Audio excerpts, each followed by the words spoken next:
the Barbarous Names Chant. This is an ancient form of spiritual invocation made up of strange, often untranslated names used for their vibrational and magical power, not literal meaning. The term barbarous comes from the Greek barbaroi, meaning foreigners, reflecting how these names sounded alien even in their own time. These chants bypass the rational mind, aiming instead to awaken archetypal forces or divine presences through rhythm, sound, and repetition.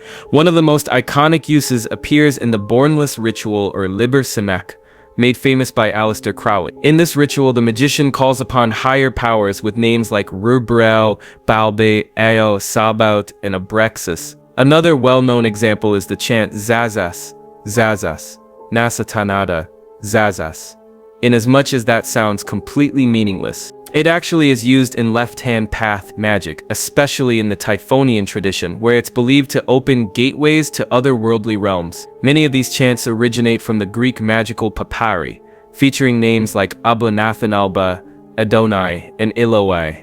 Some names are palindromes or acrostics, designed with magical symmetry and hidden meanings, like Arita in Kabbalistic practice. Though not inherently evil, these chants are often considered forbidden or dangerous, as they invoke unknown forces. Misuse or mispronunciation can allegedly attract chaos, psychic harm, or spiritual disturbance. Ancient magicians may have deliberately obscured these chants to protect their secrets from the uninitiated.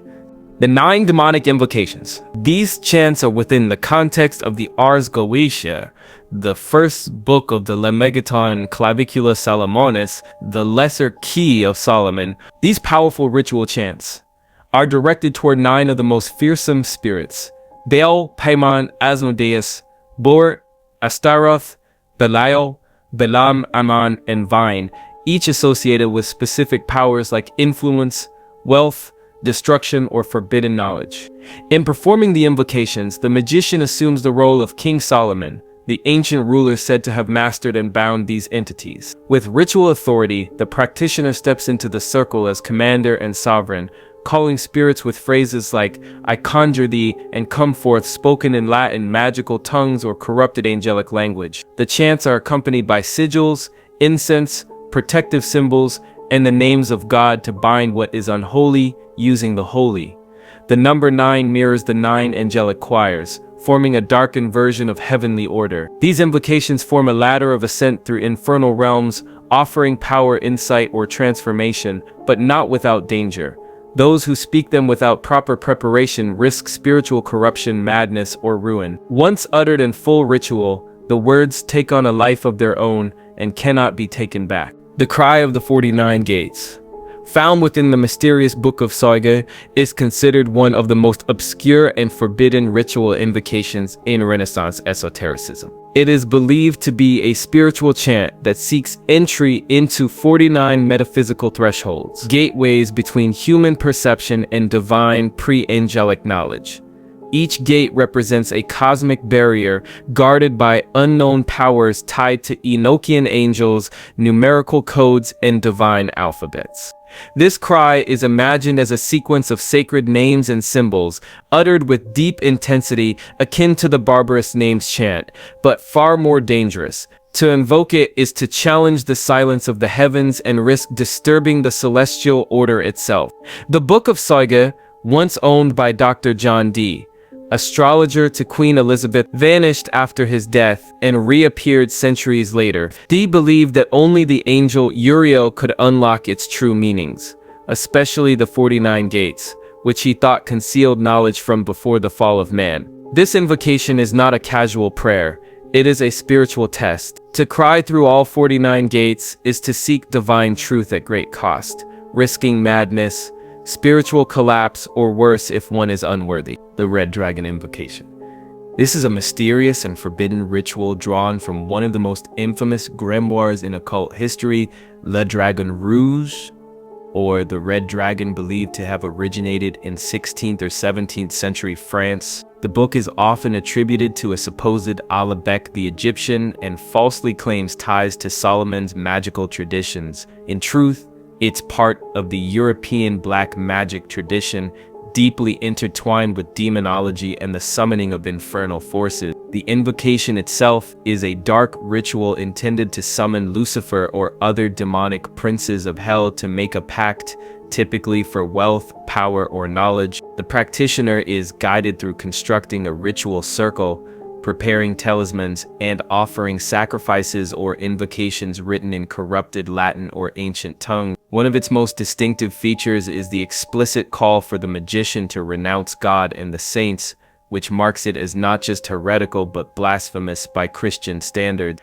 Historically, Le Dragon Rouge was popular among practitioners of black magic in France, Haiti, and parts of South America. It became especially significant in Haitian Vodou syncretism, where it was sometimes used in combination with Catholic and African spiritual elements, further contributing to its fearsome reputation. Copies of the Red Dragon were often hidden, banned, or destroyed by religious authorities due to the text's explicit rituals and anti-Christian nature. The 6th and 7th Books of Moses. These are legendary grimoires that claim to reveal the secret magical knowledge allegedly passed down from God to Moses. While the first 5 books of Moses, Genesis through Deuteronomy, make up the Torah and are central to Jewish and Christian scripture, these 2 extra books present themselves as hidden texts filled with mystical rites, magical symbols, and divine names. Though not part of any official religious canon, they gained popularity in occult circles for their supposed power to control spiritual forces and unlock supernatural abilities. The prayers found within these books are not conventional prayers of worship or devotion. Instead, they are ritualistic invocations designed to command angels, spirits, and even elements of nature. Many of the prayers invoke sacred names such as Elohim, Adonai, and variations of the Tetragrammaton, alongside complex symbols and sigils. These invocations often appear in a mix of Latin, German, Pseudo-Hebrew, and mystical script, emphasizing their secretive and esoteric nature. There are different categories of prayers in these books. Some are for protection, meant to ward off evil spirits, illness, or harm. Others are prayers of power, used to gain wealth, influence, or dominion over others. Some serve as keys to spiritual insight or divine revelation, while others are explicit commands to spirits, summoning them to perform tasks or reveal hidden knowledge. These prayers were intended to be used in conjunction with ceremonial rituals involving pentacles, seals, and consecrated tools. They blur the lines between religion and magic, often appropriating biblical figures and sacred names for purposes that would be considered blasphemous by traditional religious standards. These texts were especially influential in folk magic traditions like hoodoo and obeah, where they were used for both protection and offensive spells. The Invocation of Choronzon is one of the most infamous and perilous rituals in Western occultism. Choronzon, sometimes referred to as the Demon of Dispersion, is a chaotic and formless entity that appears prominently in the Enochian magical system developed by John Dee and Edward Kelly, and was later expanded upon by Aleister Crowley within the framework of Thelema. Choronzon is considered the gatekeeper of the abyss, a metaphysical chasm that separates the phenomenal world from the divine, or in Kabbalistic terms, the lower Sephiroth from the supernal triad. The magician who dares to invoke Choronzon typically does so during a ritual attempt to cross the abyss, a symbolic death of the ego, shedding of identity, and complete spiritual transformation. Choronzon is not a being to be worshipped, but rather confronted, as it embodies illusion, deception, fragmentation, and the collapsing of truth. The invocation itself is not standardized but often includes Enochian language, symbolic diagrams, protective circles. Crowley's most famous encounter with Choronzon took place in 1909 in the Algerian desert with Victor Noberg, where Choronzon was allegedly summoned and temporarily possessed Crowley, unleashing a dramatic psychic struggle. The purpose of the invocation is rarely practical. It's not for acquiring wealth or power, but for inner alchemical transformation. The magician confronts the ultimate adversary of the ego, the part of the self that resists unity, that clings to illusions and chaos. Failure can result in madness or delusion, while success is said to lead to the crossing of the abyss and the attainment of the grade of Magister Templi in Thelemic mysticism. The Litany of the Left-Hand Path. This refers to a collection of chants or affirmations used within occult traditions that follow the left-hand path.